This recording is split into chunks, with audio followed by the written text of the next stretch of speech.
할렐루야. 오늘은 성령 강림 주일입니다.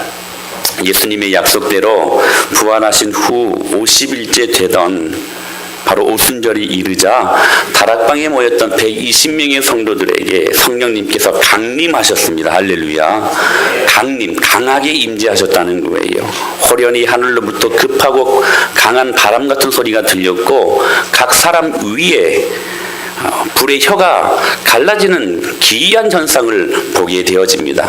이 일들로 말미암아 그들이 모두 성령으로 충만함을 받게 되었습니다. 오늘 이 은혜가 임하길 간절히 축원합니다. 그때 그들에게 일어난 두 가지 뚜렷한 현상이 있었습니다. 한 가지는 거룩이었습니다. 여러분, 인류 역사는 항상 다수와 소수의 갈등 속에서 전개된다고 하지 않습니까? 3명만 모여도 2대1 다수와 소수로 나뉘어진다고 하지요. 그런데 대부분의 소수는 다수에 의해 동화되거나 흡수되거나 멸절되었습니다. 그러므로 실제로 살아남은 소수는 거의 없었습니다. 그런데 역사상 살아남은 대표적인 소수가 있었습니다. 바로 초대교회 그리스도인들이었습니다. 그들이 살아남을 수 있었던 이유가 무엇이었는가? 그들이 상대하고 있었던 나라가 로마라는 나라 아니었습니까?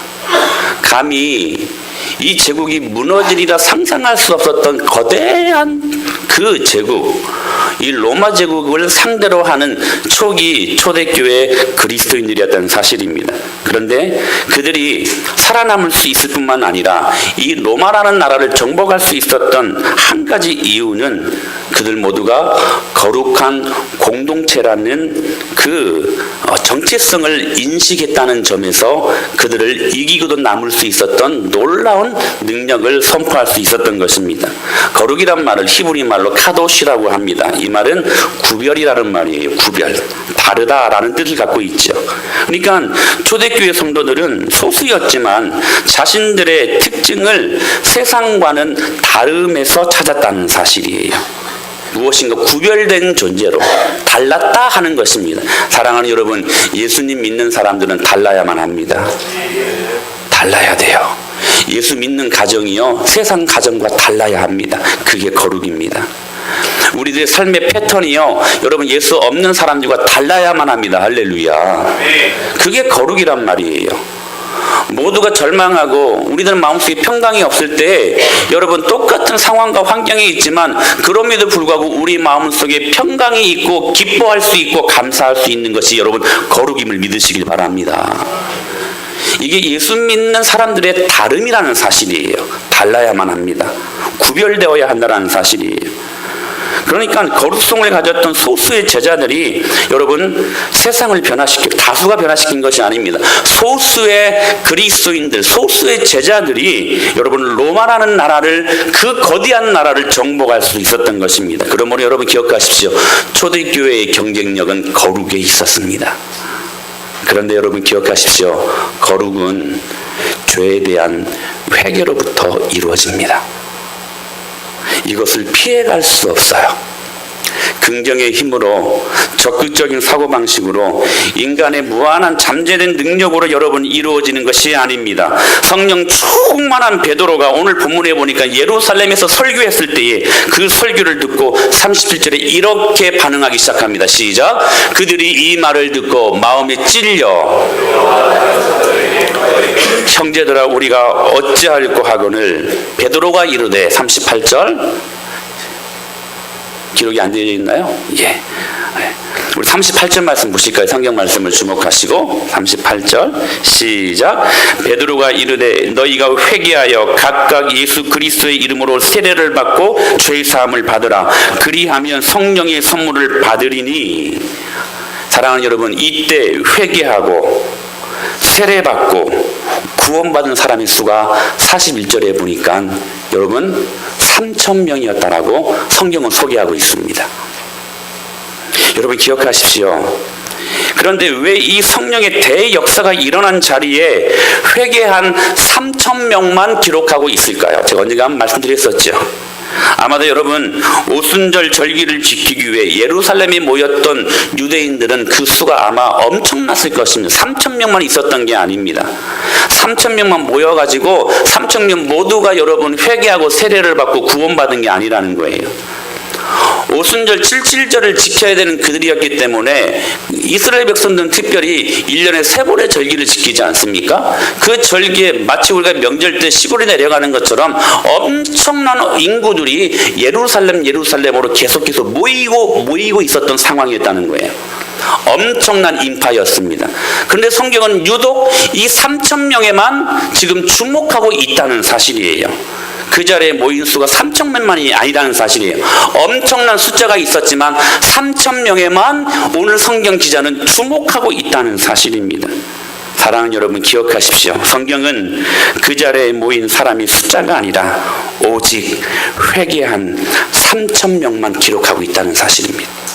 하나님이 주목하시고 여러분 헤아리신 것은 오직 회개한 3,000명뿐이라는 사실들을 여러분 이 시간 말씀으로 보실 수 있게 되기를 축원합니다. 하나님이 회개한 심령들을 주목하신 거예요. 여러분 하나님은 회개하는 사람들을 가장 귀하게 보시기 때문에 그렇습니다. 하나님은 마음을 짓고 통회하는 사람을 가장 귀하게 여기시기 때문에 그렇습니다. 여러분 말씀을 들을 때 눈물 어린 심령으로 하나님을 바라보는 그 사람, 하나님은 그런 사람들을 주목하신다는 것입니다. 여러분 기억하십시오. 죄가 많아서 주님을 만나지 못하는 것이 아닙니다. 회개하지 못하기 때문에 주님을 만나지 못하는 것입니다. 결코 이 순서가 바뀔 수는 없어요. 여러분 다른 것으로 아무리 포장한다고 한들 여러분 이 정면의 본질의 문제를 여러분 피해갈 수는 없다는 사실입니다. 여러분 회개할 때 그 다음에 은혜가 임하는 것입니다. 이 사실들을 여러분 놓쳐서는 안 돼요. 그러므로 많은 성도가 교회에 모여 함께 예배드린다고 할지라도 하나님께서는 그들 모두를 다 숫자로 세시지 않는다는 사실이에요. 어떤 사람은 하나님이 헤아리시지만 또 어떤 사람들은 그 수에 들지 못할 수도 있다는 사실이에요. 굉장히 섭섭한 일이지만 여러분 그것은 사실입니다. 하나님은 죄에 대한 깊은 회개를 통하여 초대교회의 거룩함을 이루어 가셨다는 사실입니다. 그리고 여러분 보십시오. 초대교회의 거룩함을 보여주는 아주 중요한 사건을 사도행전 5장에서 다루고 있습니다. 바로 여러분 잘 아시는 것처럼 아나니아와 삽비라 사건이었습니다. 그들은 땅을 팔아서 그중 상당수를 헌금했습니다. 그런데 즉결체험 당하고 말았습니다.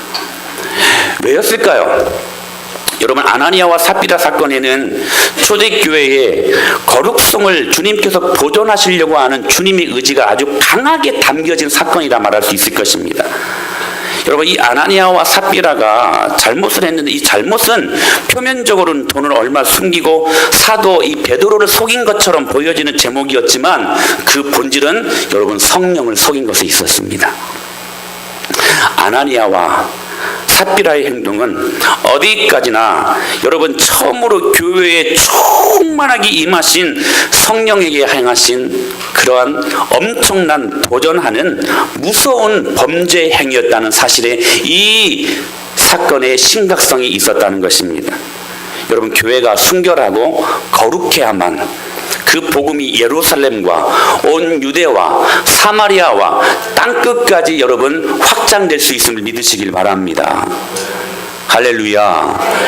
여러분 모든 죄가 해결되어지고 그리고 주님이 깨끗한 심령으로 역사하시는 거룩한 성령님이시기에 성령님이 임하시면 너희가 권능을 받고 예루살렘과 온 유대와 사마리아와 땅끝까지 이르러서 내 증인이 되게 하시겠다고 말씀하셨던 것입니다.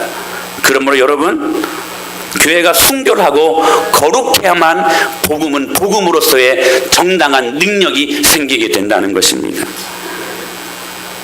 그런데 처음 싹이 날 때부터 성령의 역사를 방해하는 불순물이 교회 안에 조금이라도 끼어 있다면 대단히 위험한 일이 아닐 수 없었기 때문에, 따라서 이 사건은 개인에 대한 심판의 사건이라기보다는 교회를 시험하는 사탄의 역사에 대한 하나님의 단호하신 심판의 성격이 담겨진 사건이었다는 것입니다. 여러분, 이 사건을 보면 구약 성경의 한 인물이 생각나지 않습니까? 여리고성을 무너지게 하고 놀라운 영광을 경험했던 그들이 아이성 전투에서 어이없이 실패하고 말지 않습니까? 그 이유가 무엇이었습니까? 한 사람의 죄, 아간의 죄가 여러분 생각나지 않습니까? 하나님은 한 사람이라 할지라도 그 죄의 현장, 그 죄의 그 고발되어지는 아픔이 있는 곳에는 역사하지 못하시기 때문에 그 죄에 대해서는 반드시 해결하시는 하나님이심을 말씀하고 있는 것입니다. 사랑하는 여러분, 우리 은혜마을교회가 부흥되어야 될 줄로 믿습니다. 그러기 위해 우리 모두가 이 죄에 대한 처절한 몸부림과 처절한 주님 앞에서의 회개가 필요하다는 사실입니다. 그런데 이 사건을 경험하면서 사람들의 반응이 다음 같았습니다. 5절 말씀 시작. 아나니아가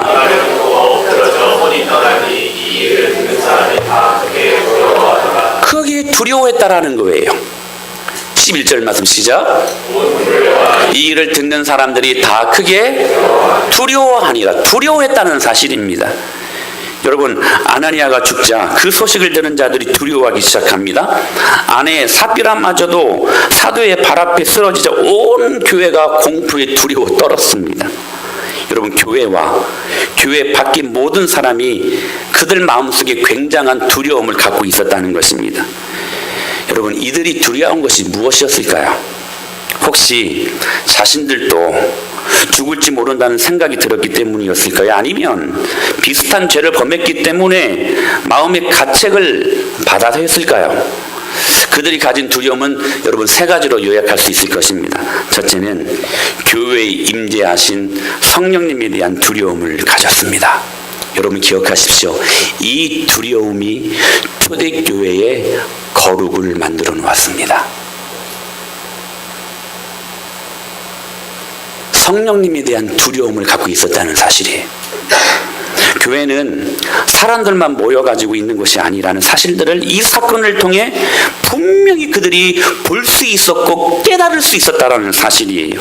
세상에서는 볼 수 없었던 굉장한 위험과 그냥 사람들이 즐겁게 교제하고 그냥 노래 부르고 그냥 즐겁게 적당히 먹고 즐기는 모임이 아니라 이 모임에는 하나님의 권위와 하나님의 어미와 하나님의 능력이 있다는 사실들을 그들이 깨닫게 되었다는 순간입니다. 사랑하는 여러분, 이 두려움으로 말미암아 그들은 성령님의 거룩하심을 똑똑히 볼 수 있었습니다. 두 번째, 그들이 가졌던 두려움은 사도들에 대한 두려움이었습니다. 사도들의 권위는 바로 예수님께 받은 권위라는 사실들을 그들이 비로소 베드로 사도 앞에 나가 떨어졌던 아나니아와 삽비라의 모습을 보고 깨닫게 되었다는 사실이에요. 여러분, 세상에서는 비록 초라한 경력을 가진 사도들이었지만 그들 모두가 여러분 갈릴리 어부 출신들 아니었습니까? 세리 출신 아니었습니까? 죄인들 아니었습니까? 세상의 스펙으로 보면 자랑할 것이 없는 사람들이었습니다. 그럼에도 불구하고 하나님께서 그들을 높이 들어 사용하실 때에 이 모든 권위와 능력이 생긴다는 사실들을 그들은 두려움으로 깨닫게 되었다는 것입니다. 사랑하는 여러분, 오늘 이 은혜가 임하길 간절히 축복합니다. 제가 여러분들 앞에 권위를 갖는 단 한 가지 이유는 하나님의 말씀을 가지고 섰기 때문입니다. 여러분, 이것을 소홀히 여기지 마십시오. 할렐루야. 제가 여러분들에게 담대하게 여러분들을 때로 책망하기도 하고 여러분들을 제가 때로는 지적하기도 하고 그렇게 살면 안 됩니다 라고 말할 수 있는 유일한 권위는 제가 하나님의 말씀을 갖고 서 있는 하나님의 종이기 때문에 그렇습니다. 이거 없으면 여러분, 저와 여러분 똑같습니다. 함부로 대하셔도 됩니다. 아니요, 가볍게 취급하셔도 돼요.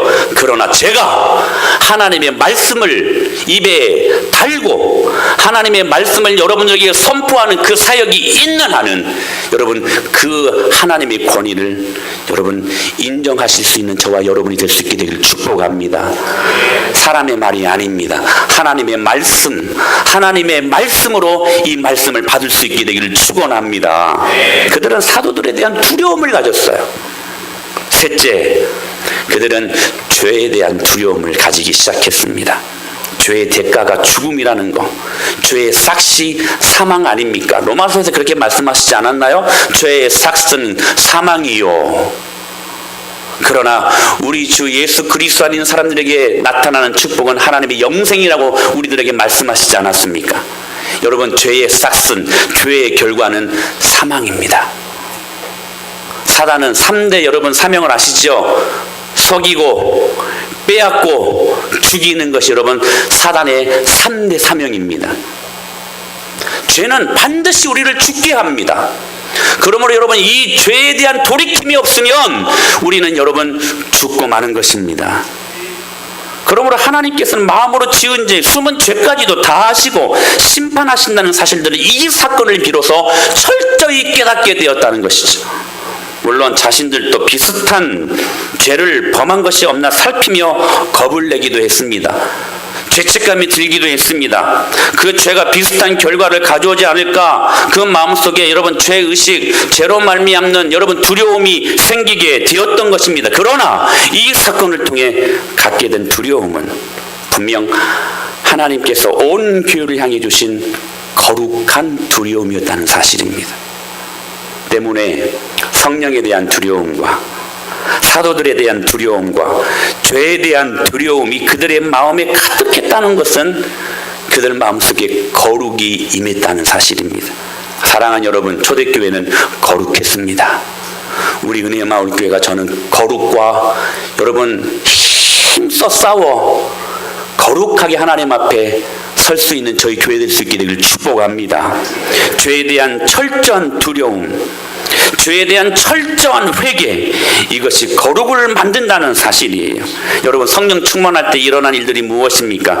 여러 가지 많은 여러분 보여지는 현상이 아닙니다. 죄가 회개가 된다는 사실이에요.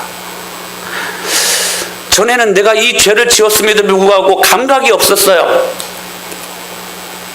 내 죄로 말미암아 사람들을 힘들게 하고 아프게 하고 이 죄로 말미암아 하늘을 차단시키는 그 죄의 결과를 내가 안고 살았을 때 내 마음속에 민감함이 없었습니다. 죄가 죄인지 몰랐습니다. 그런데 성령 충만할 때에 그 죄가 죄로 인식되기 시작했다는 사실이에요.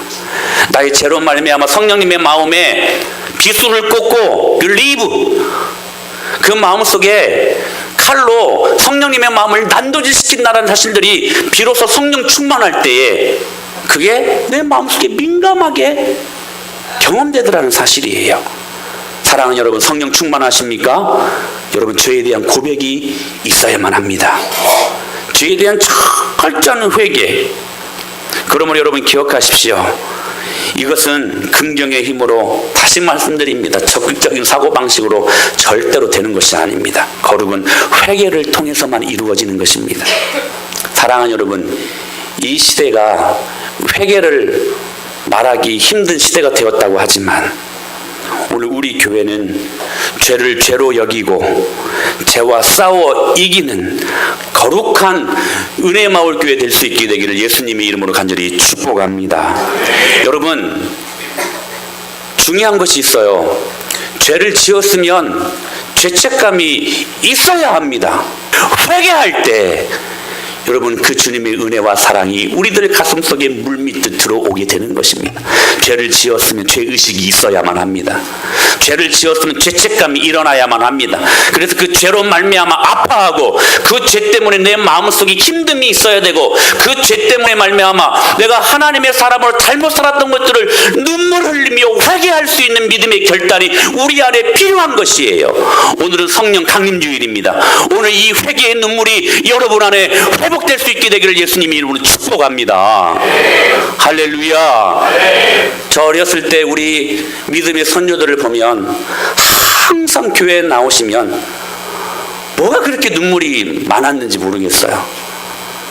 일주일 동안 살았던 모든 죄와 그 죄책감과 죄의식을 갖고 주일 주님의 전에 나와서 꼭 앉자마자 그렇게 펑펑펑 울었던 믿음의 선조들을 참 많이 경험했습니다.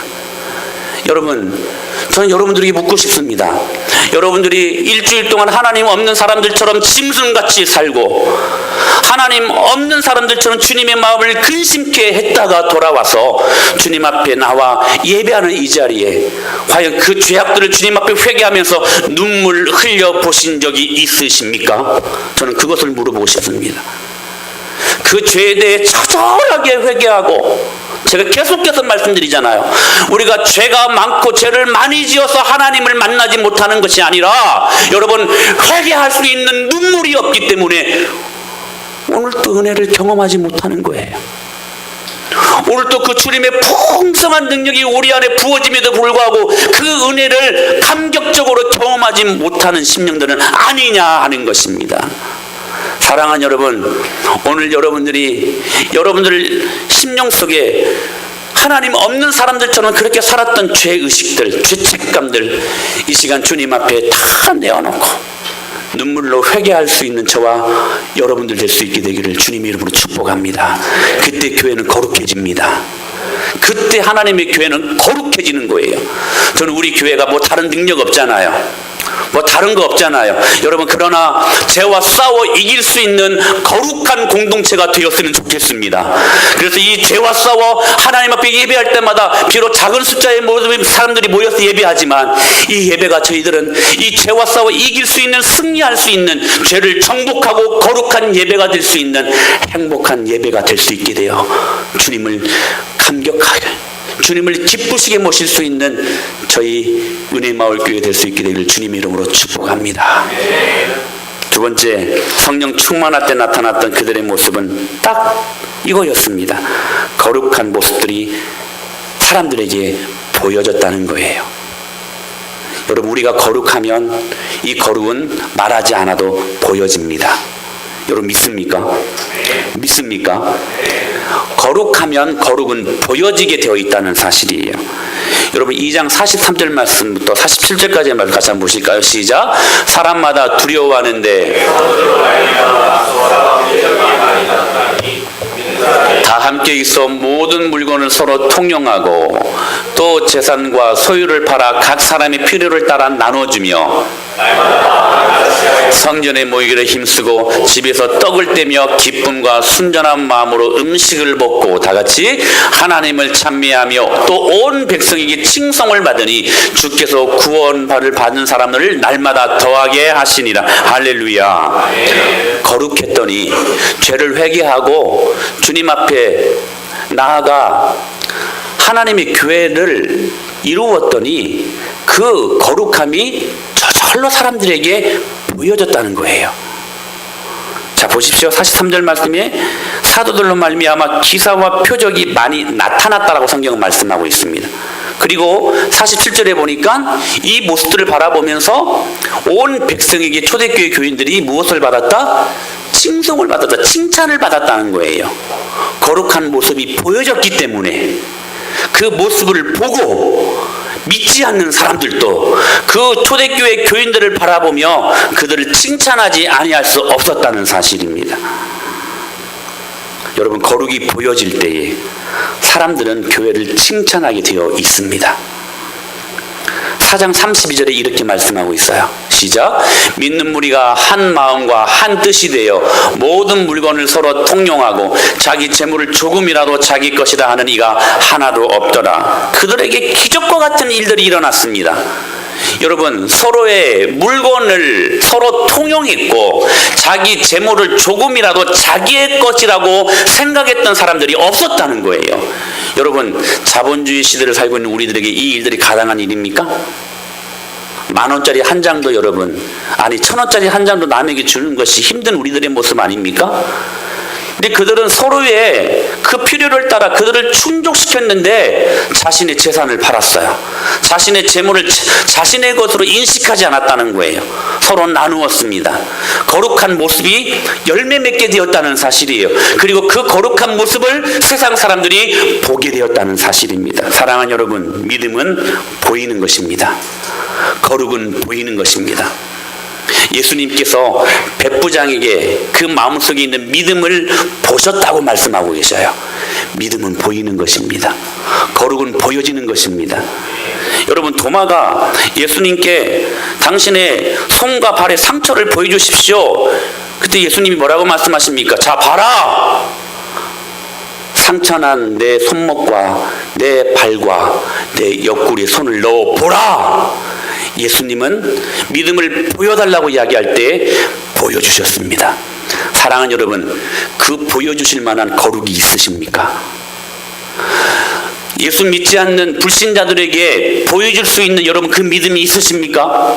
여러분 자녀들에게 여러분 대를 이어 남길 만한 믿음의 유산이 있느냐 하는 것입니다.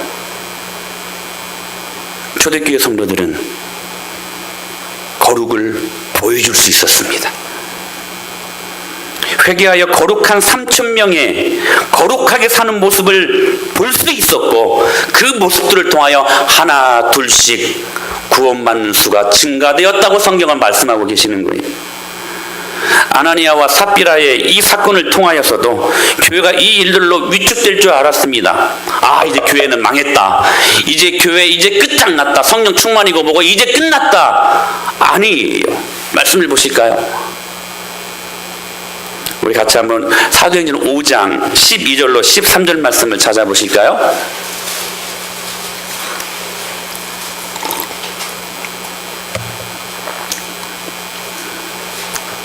찾으셨습니까? 시작. 사도들의 손을 통하여 민간의 표적과 기사가 많이 일어나매 믿는 사람이 다 마음을 같이하여 솔로몬 행각에 모이고 그 나머지는 감히 그들과 상종하는 사람이 없으나 백성이 칭송하더라. 믿고 주께로 나오는 자가 더 많으니 남녀의 큰 무리더라. 정확히 아나니아와 삽비라 사건 이후에 있었던 현상이었습니다. 오히려 백성들에게 칭송을 받습니다. 교회가 이 일들로 끝날 줄 알았어. 여러분 생각해보세요. 우리 은혜마을교회 누가 갑자기 죽었어요. 예배드리다 죽었어요. 그것도 2명이 죽었어요. 여러분 교회로서는 큰 위기 아닙니까? 지금 초대교회가 이 위기에 있었습니다. 이 일들로 말미암아 이제 부흥이 뭐고 교회는 끝난 줄 알았습니다. 그런데요, 죄가 해결되니까, 그런데 여러분 죄가 해결되고 나니까 하나님께서 놀라운 능력으로 역사하고 계셨다는 사실이에요. 오히려 믿고 주께로 나오는 자가 더 많으니 남녀의 큰 무리였다라고 성경은 말씀하고 있는 것입니다. 그들이 왜 그러한 놀라운 능력을 보일 수 있었을까요? 그들은 거룩했고 그리고 거룩한 삶으로 보여줄 수 있었기 때문이었습니다. 다시 말씀드립니다. 여러분 신앙과 우리의 삶은 하나입니다. 할렐루야.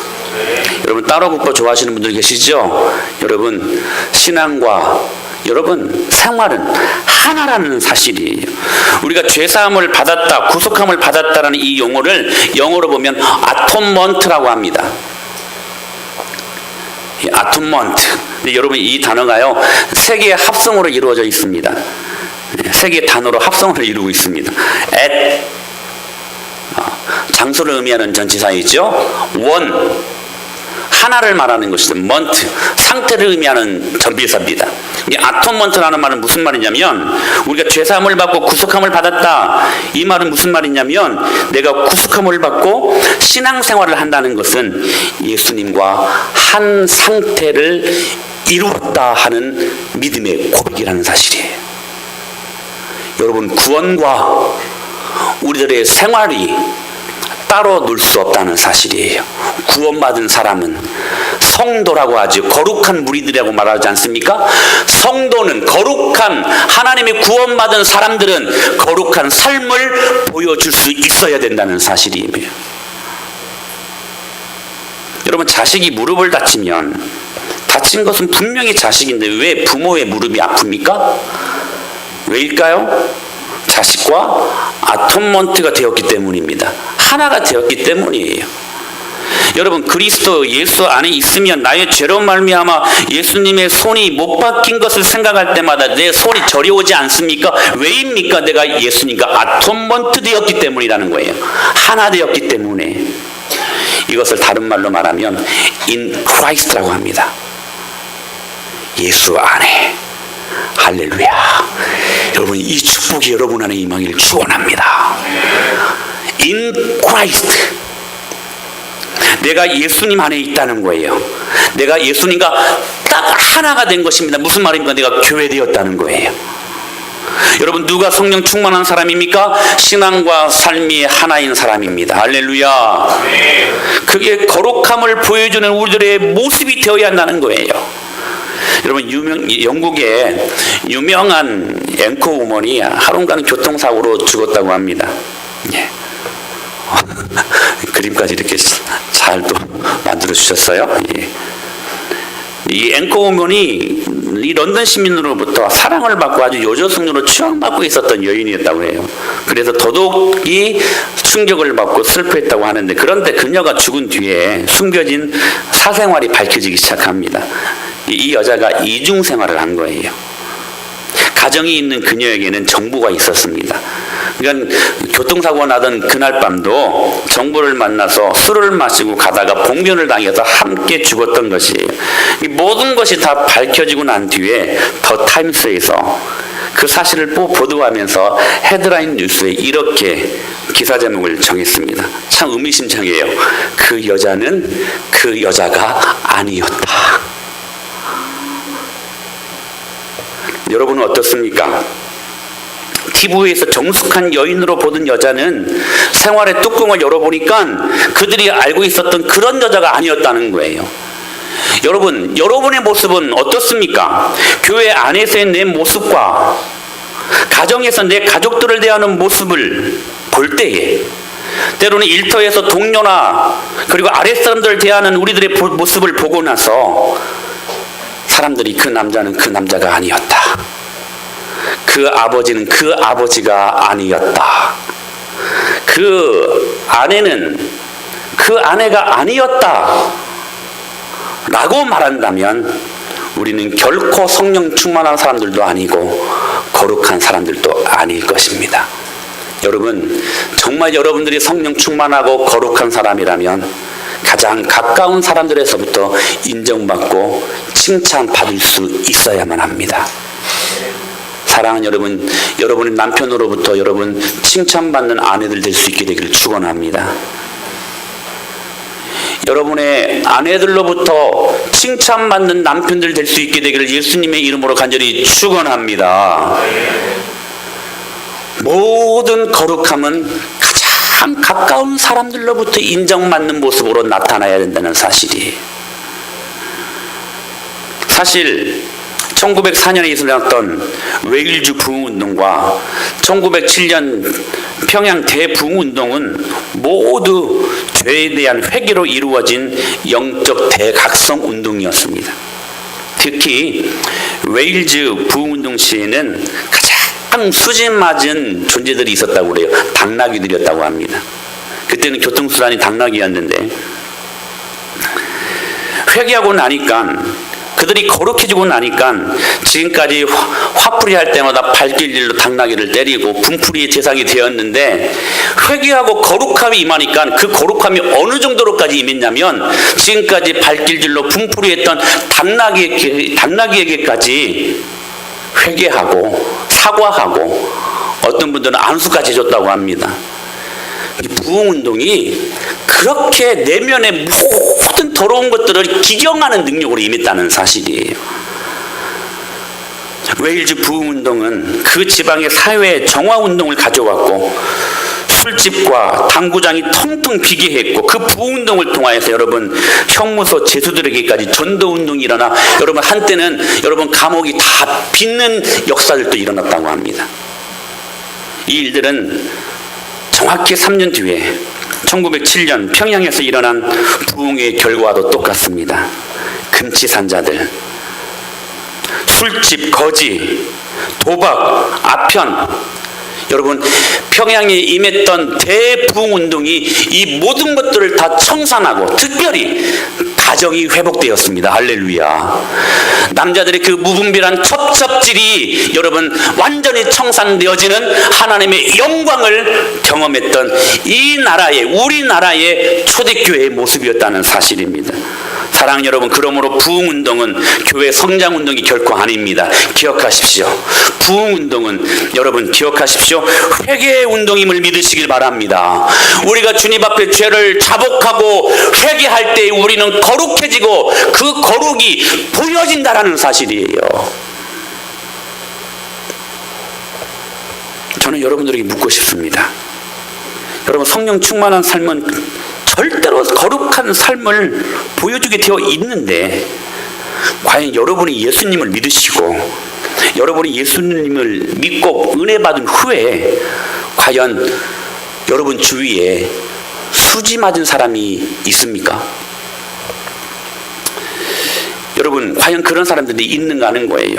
무슨 말이냐면, 여러분이 가족 중에나 주변 사람들로부터 당신이 예수 믿고 복은 다 내가 받았네, 이렇게 말할 수 있는 사람들이 있느냐 하는 거예요.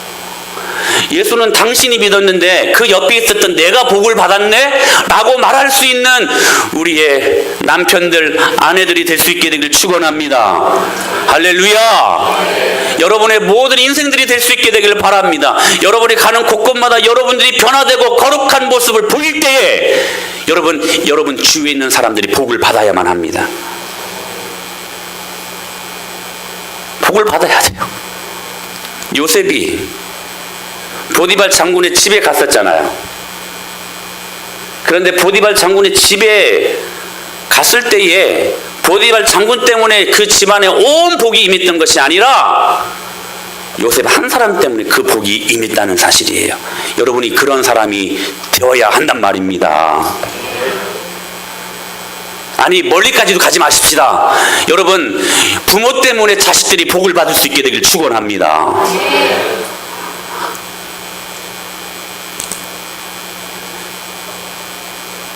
우리 아이들은 학교에 가서 여러분들 때문에 친구들이 복을 받아야 돼요. 이게 하나님께서 오늘 성령 강림주일에 임하시는 우리들에게 요구하시는 말씀이라고 저는 생각합니다. 제가 오늘 또 이 말씀을 준비하면서, 성령님 오늘은 저희들 MT 가는 날이잖아요. 좀 부드럽고 좀 좋은 말씀 좀 주시라고 계속 기도해가지고 제가 의도적으로 막 좋은 말씀, 축복되는 말씀만 막 찾았습니다. 막 의도적으로.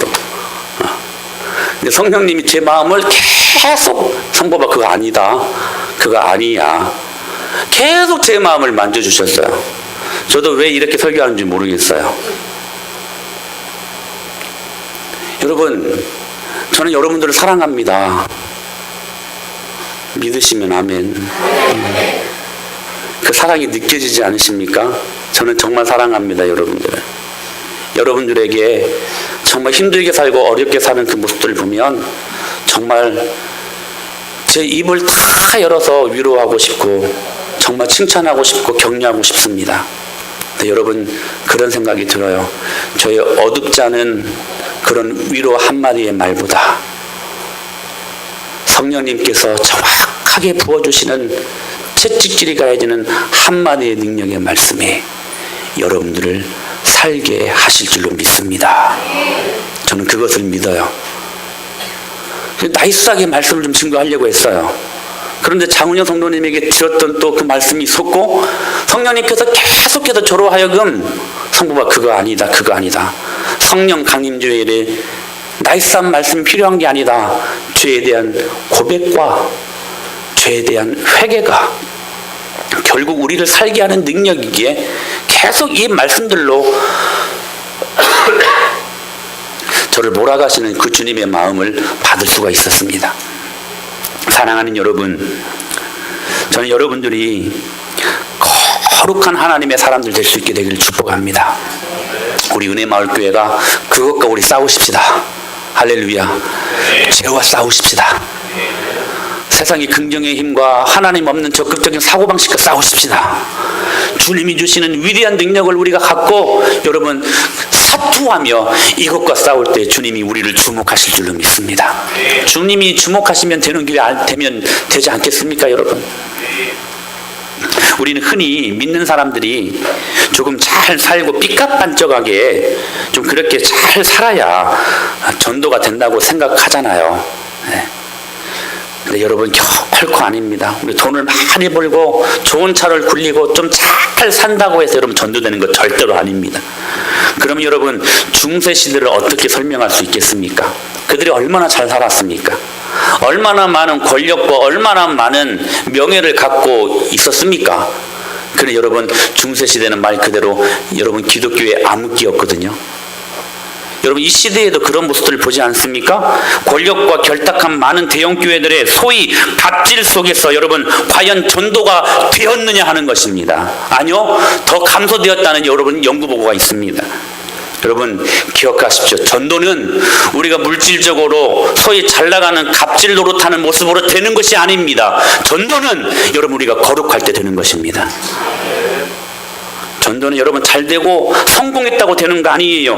거룩함을 보일 때 여러분 되는 것입니다. 초대교회가 그랬습니다.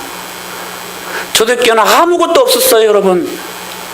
아무것도 없었습니다. 좋은 환경도, 교육 시설도, 좋은 인테리어도 아니요, 없었어요. 딱 한 가지, 거룩함이 있었습니다.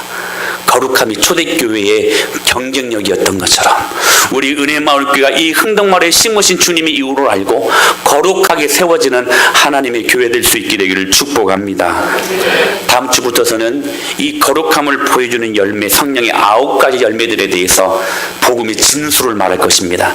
여러분 기대하셔도 좋습니다. 개봉 박두입니다. 여러분 기대하십시오. 하나님의 말씀을 기대해야지요. 할렐루야. 여러분 기대할 때부터 주님의 은혜는 임하게 된 줄로 믿습니다. 우리가 어떻게 거룩을 이루고 살아가야 될 것인가, 성령의 9가지 열매가 그 답을 줄 것입니다. 그 답을 제시할 때 여러분 적어도 9주 동안은 여러분들의 인격이 변화되어야만 합니다. 주님께서 주시는 여러분 기회라고 저는 믿습니다. 여러분 주님이 주시는 이 기회마저도 놓치면 안 됩니다. 모든 죄를 끊어버리고 모든 술 취함과 방탕함과 생활의 염려를 예수 그리스도의 이름으로 끊어버리고 성령의 9가지 열매를 주렁주렁 맺자. 주님이 주시는 이 땅에서의 천국을 경험할 수 있는 저와 여러분의 삶이 될 수 있게 되기를 살아계신 예수님의 이름으로 간절히 축원합니다. 하나님의 뜻은 이것이니 너희의 거룩함이라. 할렐루야.